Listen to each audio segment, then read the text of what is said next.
Everything starts with a couple traveling through the desert with their family. They're driving in their car while the father sings an Arabic song, inviting his daughter to join in with her soft, sweet voice. At first, the girl is hesitant, but soon everyone ends up singing together in a warm, seemingly peaceful moment. However, that moment is suddenly broken when the mother turns off the music, saying the noise is giving her a headache. The tension sets in immediately. Shortly after, they arrive at their home, which looks old and worn down, where the girl notices her bird badly injured, bleeding a thick, dark black liquid. The girl, desperate, begs her mother to save it, but she's unable to do so, and instead chooses to end its life so the little animal won't suffer. This disturbing event hints to the parents that something dark and supernatural is surrounding them, so they decide to ask the children to stay put while they move away. The couple then heads inside their house, and after walking a few steps, we see that they own a pyramid. There, they have a hidden entrance leading to a secret passage. With a faint light source, they go deeper inside until they reach an ancient sarcophagus. They look at each other with uncertainty, wondering how they will know when the right moment has finally come.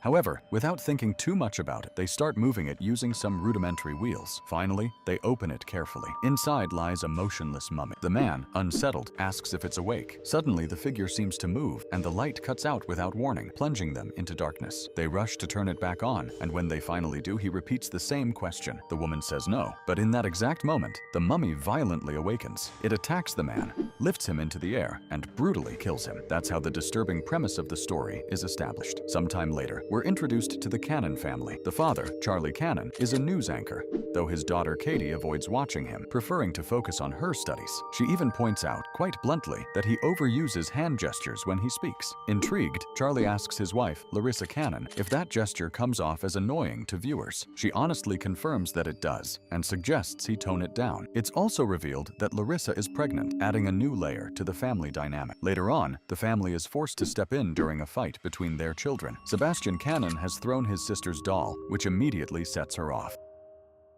Amid the conflict, Katie asks her parents the classic question about which child they love more, trying to ease the tension. Charlie fixes the doll and gives it back to Katie, but she's still upset, feeling like her brother doesn't get treated the same way. After that, the girl heads out to the garden to play. The family lives in Cairo, a setting that blends everyday life with a mysterious undertone. While playing near a wooded area, Katie meets an unfamiliar woman who claims to be a witch. With an unsettling calmness, the woman tells her she can show her a trick. She also claims to be the mother of one of her friends, a girl her age named Layla Khalil, which gives Katie a false sense of trust. At the same time, Charlie Cronin calls his wife Larissa to tell her he got the news anchor position, something that should be good news. Meanwhile, Katie receives her favorite sweets from the supposed witch, unaware of the danger behind it. Shortly after, Charlie finds a large amount of candy hidden in the house closet, all belonging to Katie. When he asks his son about it, Sebastian explains that it's Katie's friend who keeps bringing it to her in the garden. That revelation sparks a growing sense of unease.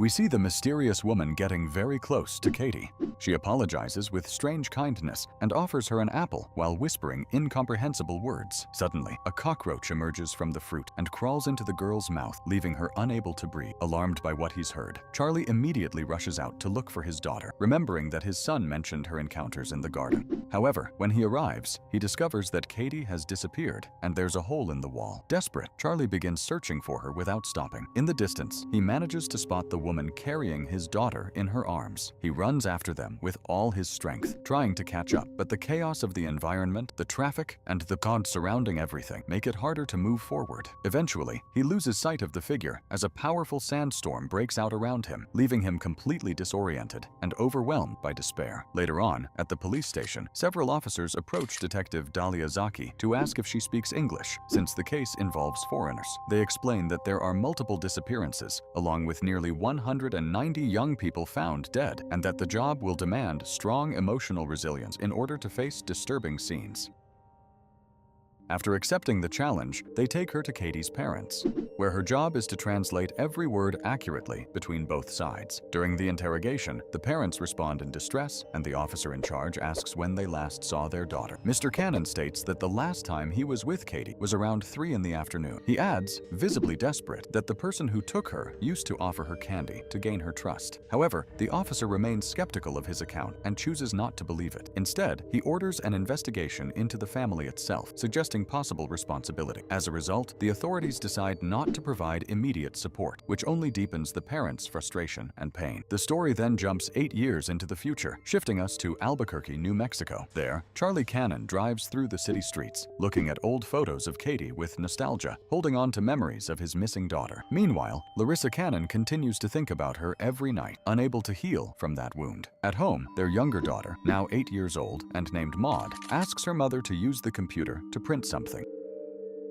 During dinner, the family gathers around the table. Sebastian Cannon, now a teenager, asks for permission to travel to Europe, expressing his desire to explore the world. However, his mother immediately refuses, overwhelmed by the fear that something terrible might happen again. This moment reveals how the past tragedy continues to shape every decision and relationship within the household. The narrative shifts once more, this time to the eastern desert of Egypt. There, a young man rides his bicycle across the terrain until he stops to fix its chain. Suddenly, a small plane plummets from the sky and crashes not far from him. Shocked, he decides to approach the crash site, and as he enters a nearby wooded area, he discovers the wreckage of the aircraft. He finds the pilot dead and the co-pilot trapped among the branches of a tree. Overcome with panic, he runs away, and during his escape, he stumbles upon the ancient sarcophagus of the mummy. Later on, a group of researchers carefully examines the sarcophagus, analyzing its composition and searching for clues about its origin. They decide to open it and discover the mummy inside, carefully wrapped in bandages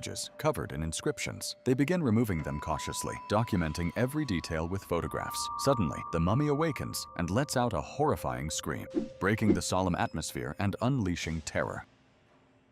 The story then returns to a more everyday tone. The Cannon family is in their car, heading out for pizza, trying to enjoy a rare moment of calm. However, the peace is shattered when Charlie Cannon receives an unexpected phone call. It's the U.S. Embassy counselor in Cairo who delivers shocking news. His daughter Katie has been found alive. At this revelation, the family is left in complete disbelief. Without wasting any time, they decide to travel immediately to Cairo, driven by hope and the urgent need to finally reunite with her after so many years of uncertainty.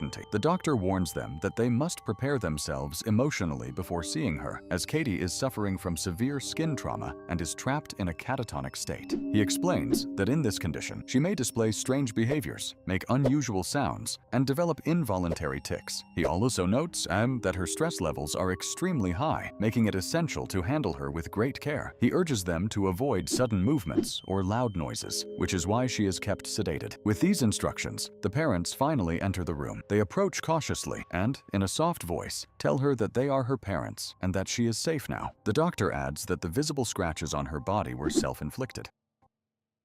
Later, the doctor mentions that returning home might be the best way to help her break out of the trance she's in. The Cannons are left deeply shaken by the situation and step outside to process what has happened. Shortly after, the authorities show them photographs of the sarcophagus where she was found. They explain that Katie was being transported inside it when the small plane crashed, and that this method is often used as a clandestine form of human trafficking, adding an even more disturbing layer to the case. Meanwhile, the grandmother is preparing a cake, since they plan to celebrate Katie's 17th birthday. Despite the excitement of her return, the atmosphere is heavy with tension. When she finally arrives, everyone comes out to greet her with mixed emotions: joy, fear, and uncertainty. Sebastian Cannon, her brother, is visibly shaken as he sees her again after all these years. Little Maud approaches to welcome her and innocently tells her that she's now almost the same age Katie was when she was kidnapped. Meanwhile, the grandmother begins to pray fervently. However, as soon as the prayer ends, Katie suddenly stands up and headbutts her. Her body then begins to contort in a disturbing way, as if she were possessed, sending everyone into panic. Finally, they manage to restrain her and give her a sedative to calm her down. That same night, Maud goes looking for her brother Sebastian to confess that she's afraid of Katie. At the same time, Charlie Cannon carefully reviews the photographs taken from the sarcophagus, trying to find answers. Meanwhile, Larissa Cannon sits beside her daughter and, with tenderness, begins talking to her about her life before she disappeared. She shows her childhood pictures, trying to remind her who she was and everything she meant to the family. Suddenly, Maud and Sebastian hear strange noises noises coming from different parts of the house. Alarmed, Charlie goes upstairs to investigate and discovers that Katie is no longer in her bed. He wakes Larissa, and together they start searching for her with growing concern. Meanwhile, the siblings, still in their room, claim they saw something moving inside the wall. When Larissa comes closer to check, she is met with a disturbing sight. Katie is eating something in the dark. They chase her and, in horror, discover that she is consuming insects. Sebastian and Maud rush out to see what's happening. While Maud stands frozen in fear, Sebastian witnesses their parents trying to pull a cockroach out of Katie's mouth, which triggers an immediate reaction of nausea, causing her to vomit uncontrollably.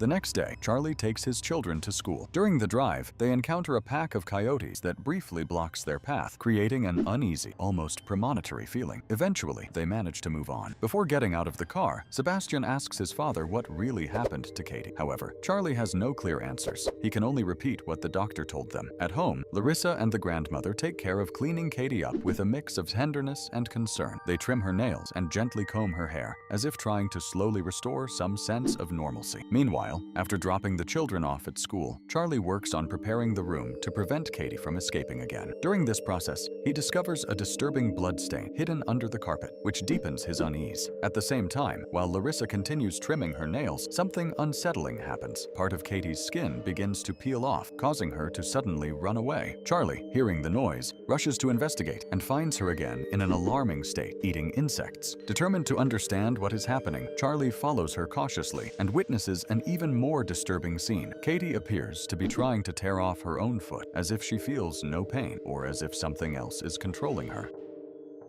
They manage to stop her in time, and once she is sedated again, Charlie suggests the possibility of temporarily moving her to a specialized center. However, Larissa firmly refuses. She argues that their daughter has been gone for too many years, and that now, after finally returning, she refuses to lose her from the home again. The tension between them escalates quickly. Overwhelmed by guilt, Charlie confesses that he feels it was all his fault, since he was there the day she was kidnapped, and never once suspected the existence of that friend Katie used to see in the garden. Larissa, deeply affected, reacts with anger and decides to cut the discussion short to go see her daughter. Standing in front of Katie, she tries to establish some kind of connection, begging her to say even a single word. However, Katie responds aggressively, spitting at her, revealing the emotional distance and the severity of her condition. Later, Charlie finds pieces of skin that appear to have peeled off Katie's body. Intrigued, he examines them closely and discovers inscriptions on them, as if they were part of an ancient text. Although he cannot understand their meaning, he begins organizing the fragments, comparing them with the photographs of the sarcophagus in search of any pattern or clue that could help him decipher the hidden message. In parallel, a professor specializing in ancient history is giving a lecture on mummies. Charlie attends in hopes of finding answers. After the class ends, he approaches the academic and shows him what he has discovered, asking about its possible origin. The professor explains that it could be a very ancient form of Egyptian writing, even predating the time of Christ by thousands of years. Charlie, now increasingly convinced there is something deeper behind everything, asks for help translating the symbols. Back at home, while taking care of Katie, something unexpected happens.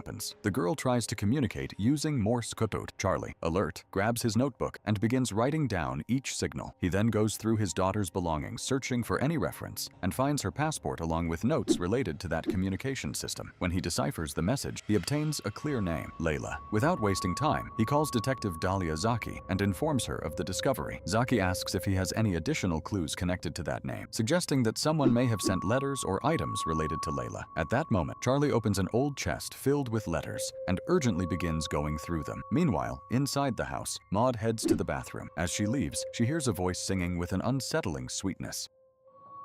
Intrigued, she follows the sound to Katie's room, where she discovers that her sister can speak. Katie secretly asks her not to tell their mother anything, explaining that she wants to practice speaking first with her, since she is her favorite in the family. In a disturbing tone, she begins asking increasingly strange questions, even showing interest in unsettling details, like the taste of her fingers. Maud, terrified, tries to run, but an invisible force stops her and lifts her into the air, as if she were being possessed. At the same time, in the basement, Charlie notices the lights flickering flickering, but he doesn't go upstairs immediately, as he has just found a letter bearing the name Layla Khalil. Meanwhile, Detective Dalia Zaki investigates new leads and discovers the possible existence of an isolated farm in the desert linked to the case. She decides to analyze the available photographs in search of coincidences. At the same time, the professor tells Charlie that the fragments he found do not belong to a simple text, but to something far older and darker, an entity known as Nazmalaniel. According to legend, it was a malevolent force that moved through the shadows, between the world of the living and the dead.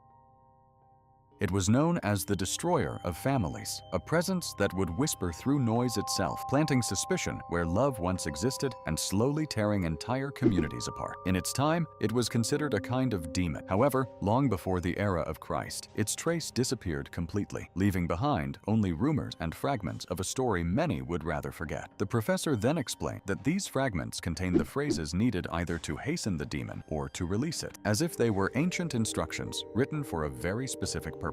We see that at school, Maud insults her teacher for no apparent reason, while at home, Katie laughs as if she can observe everything with a disturbing calm that doesn't match her condition. Meanwhile, Zaki has gone into the desert, to the farm. She enters and studies everything in detail, moving through the remains of sand and old structures until she reaches a pyramid, the same one from the beginning. She approaches it and discovers the chain leading downward, beneath the surface, where the sarcophagus was located. At the same time, we see the woman from the beginning arriving, moving with clear intent. Back with Zaki, she continues until she finds the space where the sarcophagus is located, but frightened, she goes outside to call for backup. In that moment, the woman arrives and tries to attack her, but Zaki shoots first in a Just then, her daughter arrives and runs off. Zaki chases her through the desert dust, but the girl suddenly stops and urgently digs something up from the sand. Zaki realizes she is Layla Khalil, and when she opens the box, she finds a tape labeled with Katie's name. Meanwhile, Charlie is driving back with his children in the car, while Maud keeps insulting everyone non-stop, becoming increasingly out of control. The grandmother, on her side, continues praying to Katie, but Katie violently pushes her away and tells her she will give her a heart attack, beating her until she collapses. The grandmother falls onto the road where the cannons are passing by, and coyotes end up devouring her, while the family is left devastated, except Maud, who only laughs as if she doesn't understand the gravity of what just happened. Zaki plays the tape and watches the video. On it, Layla's mother speaks coldly. An innocent child is better. The body lasts longer, explaining how it all began. After watching the recording, Zaki goes to speak with Layla and asks her what is happening on the tape. Layla cannot speak because her mother cut out her tongue, which makes everything even more disturbing. Layla says she once tried to tell the truth, and her mother punished her for it.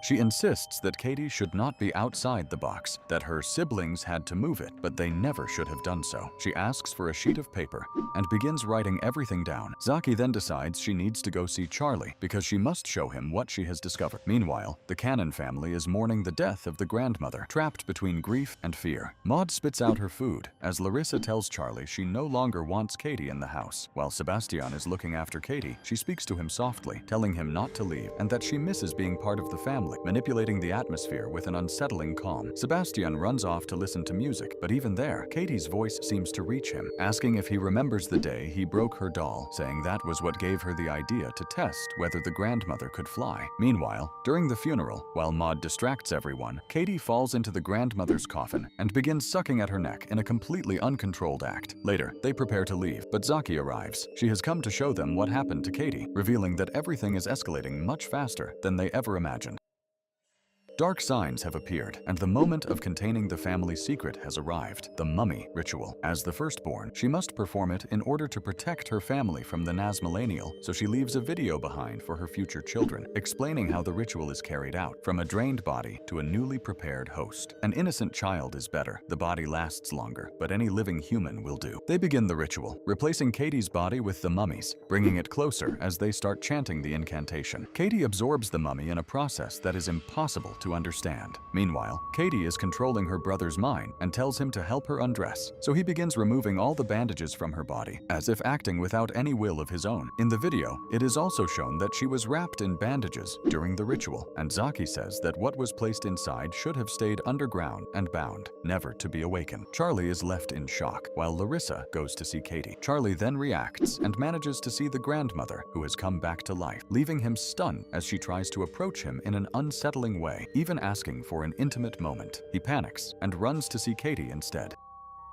Katie loses control. She bites her father and hits him repeatedly. Larissa is forced to confront her son Sebastian, who is also under Katie's influence. Meanwhile, the grandmother faces Zaki and forces an scorpion through her mouth, but Zaki manages to pull it out with great effort. Larissa tricks her son and injects him with a sedative. Charlie helps Zaki. She removes the scorpion and tells him to remember the incantation since she speaks Arabic. The scorpion has left a hole in her throat, so she has to hold it to speak. With effort, she manages to recite it loudly and clearly. Just as they finish the ritual, Larissa arrives and witnesses everything, and Charlie ultimately sacrifices himself. Katie speaks again, and when she asks about her father, he is placed inside the chest they kept at home. Katie is able to communicate with him through Morse code, and she sends Larissa a message saying that their father said he loves them. Later on, Larissa watches her children playing happily, but then contacts Zaki. She says she needs to speak with her about Charlie. It is revealed that Layla's mother was still alive and hospitalized. Larissa has gone to her and injected her with a sedative. Zaki arrives with Charlie's body and tells her she surely remembers what comes next. So they will perform the ritual on her and replace her body with Charlie's so he can come back to life. And so the story ends, with the cycle repeating once again, as if it could never truly be closed. Until next time.